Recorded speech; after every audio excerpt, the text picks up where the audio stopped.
негізінен қазір мыйзам долбоору жогорку кеңештен 3 окуудан өткөн.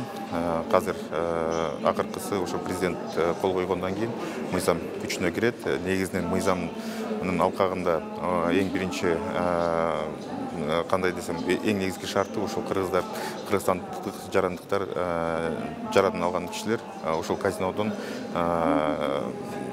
чектөө киргизилген. Эң биринчиден андан тышкары өзүңүздөр билгендей мурунку мыйзам боюнча ошол оюн-зоок ишканалар ар кайсы жактан деле ачылган. Аларга жанагы имараттарына кандайдыр бир шарттары коюлган эмес. Азыркы мыйзам боюнча ал чоң имараттарда жана атайын уюштурулган жерлерде гана болот. Ал толугу менен система менен камсыз кылыш керек. Ошол Кыргызстандын жарандары кирбөөгө шарттарын түзгөндөн кийин ошондон кийин гана лицензия берилет. Ал ошол лицензиянын шарттарында болот. Андан тышкары лицензиянын да баасы өтө жогору болот.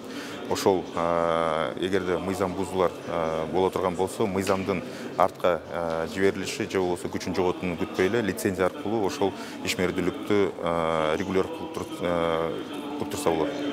Сиздер айтпадыңыздар, ошо катаал шарттар кирет депчи, анан аны ким көзөмөлгө алат? Кайсыл министрлик же болбосо кайсыл орган?